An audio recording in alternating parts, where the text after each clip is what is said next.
lesi esakhiwa maqede savulwa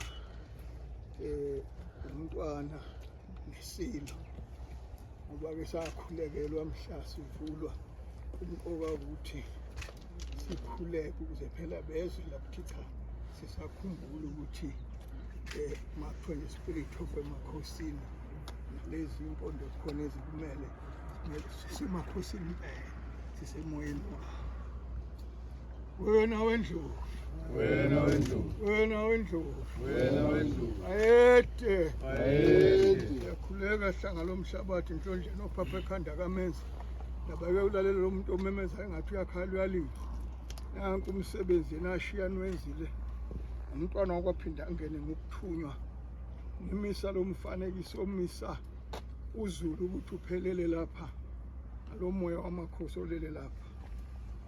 Umhlonishwa ke umphemba oyena namhlanje obhekele isizwe egameni lobukhosi uhulumeni wakwaZulu ongeke kushintshe lokho kuhamba ke nabahlonishwa anabo njengoba ekhona unondaba ekhona uGabisa esithi kakwemukeleke kuwonke amakhosi ukwenza sithinta indlondleni ophapha ekhanda ingoba kuyiyo eyaba ingxenye yokuthi yiyo eyayiphila kwakho lesakhiwo yiyo ke eyahola lesakhiwo kanye nomntwana waphinda angene nabantwana bonke benkosi namakhosi onke asendlovu. Wena wendlovu, wena wendlovu, wena wendlovu, wena wendlovu. The Spirit of Emakhosini. Igama lami nguJabu Sibonga kwaMagwaza. Ngisebenza ngaphansi kwe-organization KwaZulu Natal Amafa and Research Institute Warm welcome. Ngicela nisondele.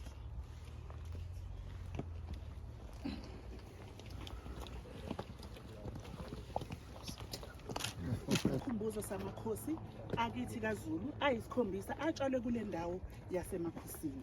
Lesi sikhumbuzo sivulwe ngokusemthethweni ngomhla ka-3 May ngo-2003.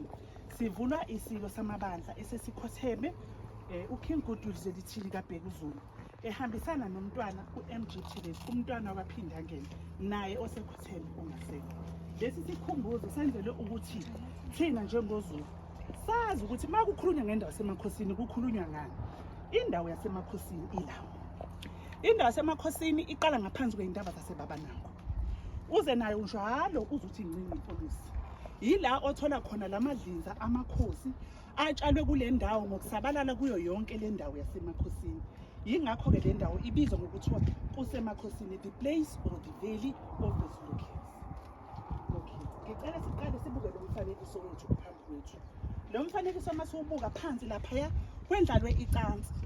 Icansi ke sasilisebenzisa kakhulu kwaZulu namanje sisalisebenzisa okukhombisa ukuthi thina njengabantu abamnyama sixhumene kanjani nemvelo. Njengoba sazi ukuthi icansi siyalisebenzisa emakhaya ukuphumula noma ufuna ukuyiphumulela phansi kwesihlahla udlala icansi noma uma umlobokazi eyogana usebenzisa icansi noma ungasekho emhlabeni liyaphelezela futhi icansi. Icansi into ibisetshenziswa kakhulu kwaZulu ngoba siyazi ukuthi ukwakhiwa ngalo kusetshenziswa ikhwani. Ikhwani eliyinto yini eyimvelo. Size la enkatheni inkatha le esiyibona la. Inkatha njengoba izungezile nje iyinto ebumbene. Njengoba siyibona inkatha ukuba yayisebenza ukubumbanisa umndeni.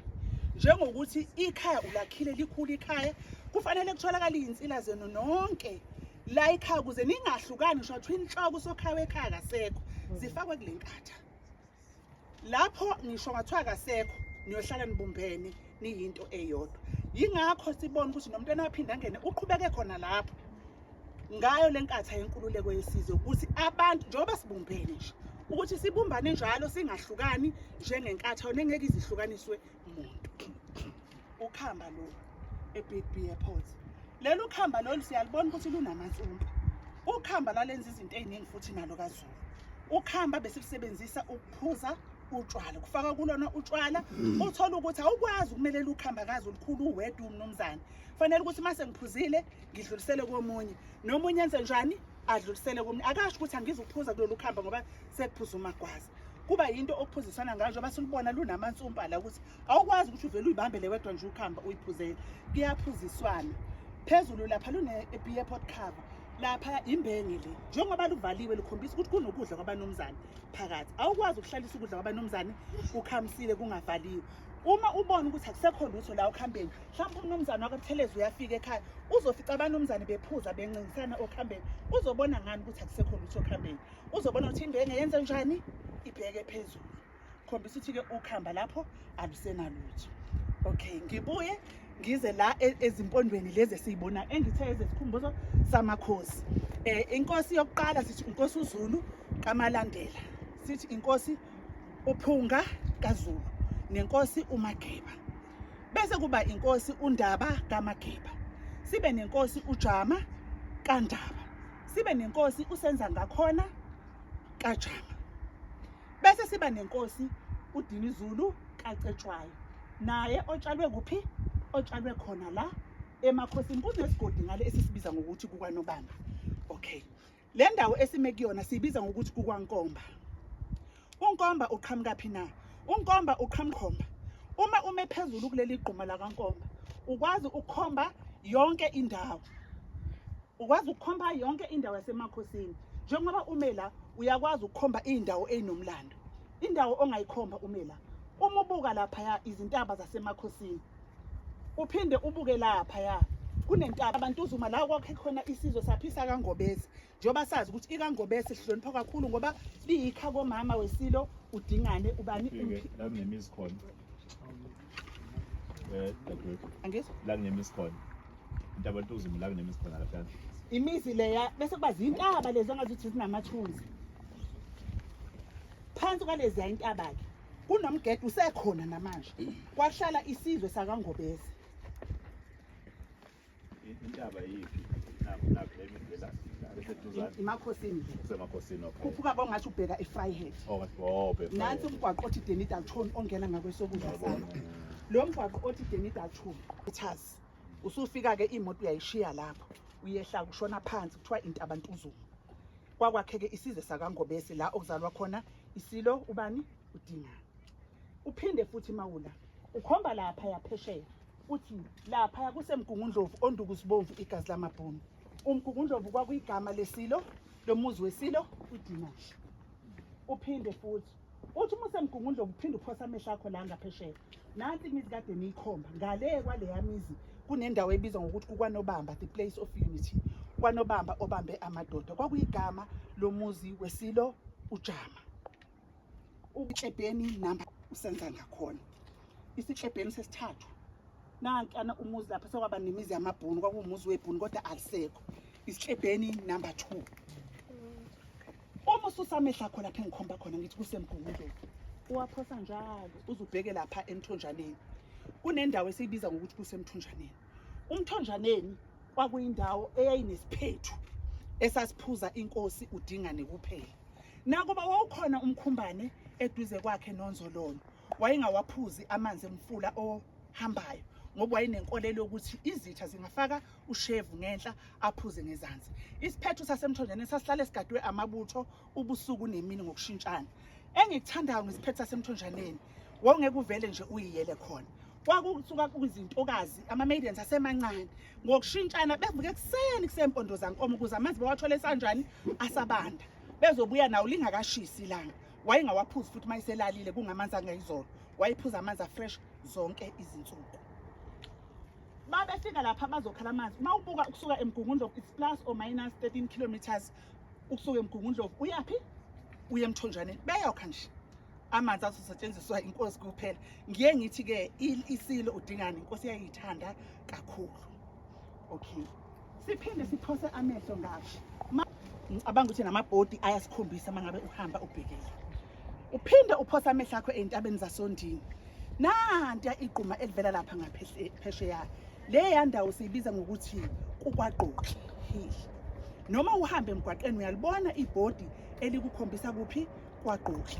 Kwaqoqi ke ila okwalwa khona impi kaZwide ilwa nempi yenkosi uShaka ngeminyaka yama-1800 kuyo leya ndawo yakaqoqi. Okay, sibuye ke sichaze izimpondo zethu. Uphondo lokuqala uphondo lenyamazana, uphondo lencane. Impondo ke ngokubekwa kwazo la akushiwo ukuthi njengoba kusinenkosi uZulu sinenkosi uphunga sinenkosi uMageba ukuthi lo sesitho laphunga cha siyabahlonipha ngalezi impondo ngoba siyazi ukuthi kuqala zazikhona izilwane ziphila ngaphansi kweindawo zamakhosi nakuba iqinwi zazingekho kodwa zazikhona izilwane ziphila futhi kwakunokuxhumana phakathi kwemvelo nabantu njengoba impondo zazisebenza ukwenza izinto eziningi uphondo lona lwesibili sithi uphondo lwenkomo yenguni njengoba ulibona lunamazenga lukhombisa ukukhula kwenkomo ukuthi isikuzala kungaki uphondo lilandelayo kuba uphondo lenyamazana esibiza ngokuthi iland impofu ngokuthi impofu isikhumba sayo siyasebenza uma ngabe inkomo iphethwe isifo leso ngathi sinamaqhuqhubo ngathi zinsumpa ngaphandle uma igaqwe nje leso sikhumba zihamba zishe imvelo njalo zishe kulaphana imvelo nemvelo cela intanyeni isikhumba sami sempofu sibe nezimo lendlovu elephant tusk siyazi amazinyo endlovu ukuthi asetshenziswa kakhulu ukuhloba ayasetshenziswa ngoba isilwane esibuka siyisilwane esinamandla amakhulu kube umgaqala enyamazane ezimhlobiso omuhle kakhulu ngaqhamuka akekho ngeke ahabele ukuyibona kube hydran ubhejane omhlophe bese siba nonkonga izimpondo njengoba ngisho kwakunokuxhumana phakathi kwempondo kwemvelo nabantu mangenza isibonelo leli gqumo esihleli kulona kwakufika nje basibona ukuthi amakhosi ayikhethela indawo abeka amanxuluma azo kuwona mawuhleli kuleli gqumo khona inhlalo ehleli lapha ethafeni khona enye inhlolo ehleli lapha zikakile zibheke indawo yani yenkosi babefundisiwe ukuthi uma ushalo luphondo angithi siyazi ukuthi ama-cellphone ayengekho o-over babengekho kwakusetshenziswa izimpondo izothi inhlolo ehleli la uma ishaya uphondo ihambisa umbiko enhlolini ehleli lapha ethafeni izothi le nhlolo ehleli ethafeni umizwa lo mbizo bafundisiwa ngithi ngoba ukhala kanje usho ukuthi impi isinyathela amasimba abantwana luzodlula kanjalo umbiko uzuyofika phi komkhulu zazisebenza kakhulu izimpondo njengoba sazi ukuthi ngisho umuntu nje uphila kudala bengekho indaba zokuthi khona imeyili khona isipeti bekusetshenziswa ini uphondo nami ngibheke nje uphondo lukhona ekhaya lusetshenziswa ukuthi uyikline ukhathe ngophondo izihlahla lezi esinazo la izihlahla zemvelo kunezihlahla ezisiphilisayo okungekho isidingo sokuthi size siye kadokotela nansi inhlaba ikhona igcwele inhlaba uyayiphuza inhlaba uyachatha uphilo bewumqemane ziningi ezinye isikhona lapha ezansi ezibizwa ngokuthi iminyela uma unomzimba omubi unezilonda usebenzisa iminyela ugcoba lona kuyaphela izilonda okay sengizovala njengoba sazi ukuthi sisemakhosini okuyindawo yamakhosi akithi kaZulu siyazi futhi ukuthi inkosi ilembe leqamanya amalembe ngokukhalipha inkosi uShaka umlando wakhe uthi ngokuzalwa la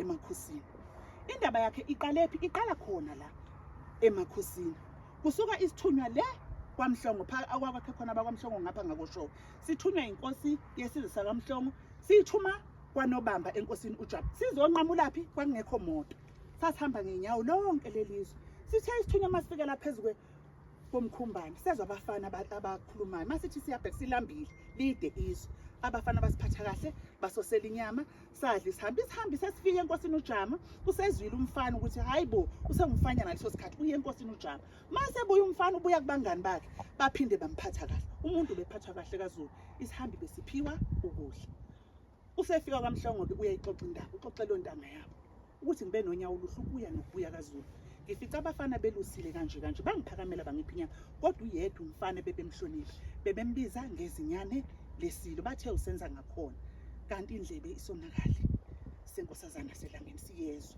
wafuna ukuyizwa kabanzi le ndaba wayichaza kumbeni kanti uzoba nenhlanhla intombi ihambisa umbondo lapha engithe kusemaqungibeni owakuhlalisisa wami wathi nami ngiyahamba kwabathwe inkosazana kazi ibonakala nje ihamba ngishiba ngelo 5 kilometers wathi ngiyahamba nami ngihambisa umbondo nentombi bangena indlela ke bahamba kanti inhliziyo iyayazi indlela bathe uma befikela wathi mbenge ngikhombise kulabo bafana na phela umfulo wathi udlule kuona abafana bashaya inyoni uyena muphike usenza ngakhona kuthiwa baphuza bababaza abafana bakwaZulu bathi asikazi sikuzweke lokho ayikho nentombazane engacela athi angisiyintombazane engangibizi ngentombazane ngiyinkosazana ngithanda ukuzethemba kanandi ngiyinkosazana yaselangeni kuthiwa kwaba ukubhekana amehlo akhe nawe inkosi usenza ngakhona kwavutha umlilo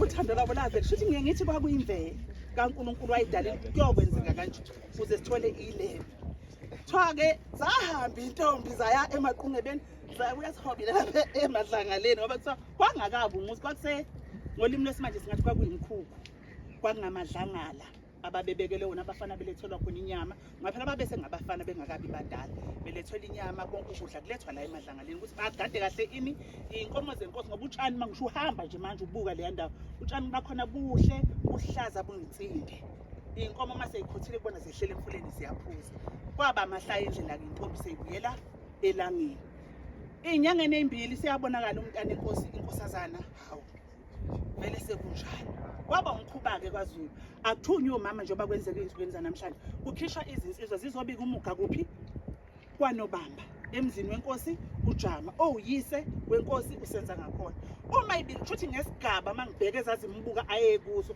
kwakungafanele ukuthi ngathi usegila imkhuba kusho ukuthi mangabe befika bebika esikhona sokuthi kuphendule inkosi uJama oyise wenkosi usenza ngakhona akaphendule kuphendula umudli kaNkwelo uthi insizwe zakwaZulu ziklini azigezi azichophi enqakaleni yazo zishiya insila wayisho ukuthini ngiyayibuzela nje sesizovala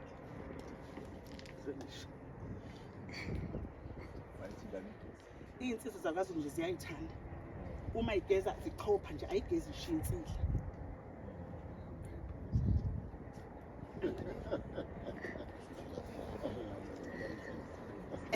umhlonishwa uthi ayihambe isonsela yebo wayesho ukuthi noma ngathiwa-ke leyo nkosazana yenu yaselangeni ihlanganile nomntwana usenza ngakhona kodwa bekungeke kuze kufike la engena khona esibayeni somnumzane ibizophelela endleleni yenze ngesizulu lokho okuthiwa kusoma lokho bekuyokwenza ukuthi igcine ingakhulelwanga akwenzakalanga-ke kanjalo yikho-ke sebebabhuqa bakamhlongo mayisizaliwe inkosi uShaka esewumntwana sebeyilethile ingane bathi silethe nanti ishaka leni ngoba wabhuqa phela umudli kwaNkwelo wathi ingane itshelani inkosazana ukuthi ayikhulelwe iphethwe lesi sifo esiphethe amantombazane namhlanje sibizwa ngokuthiwa yini ishaka kanti ngempela inkosazana isithwalele inkosi eyaba namandla yakhanda umbuso kaZulu yawubumba waba imbumba njengoba sibona siwuZulu sisabumbene sesithoze kakhulu konke lokho siphe kona sesiphela sisuthi Loke nami Ukula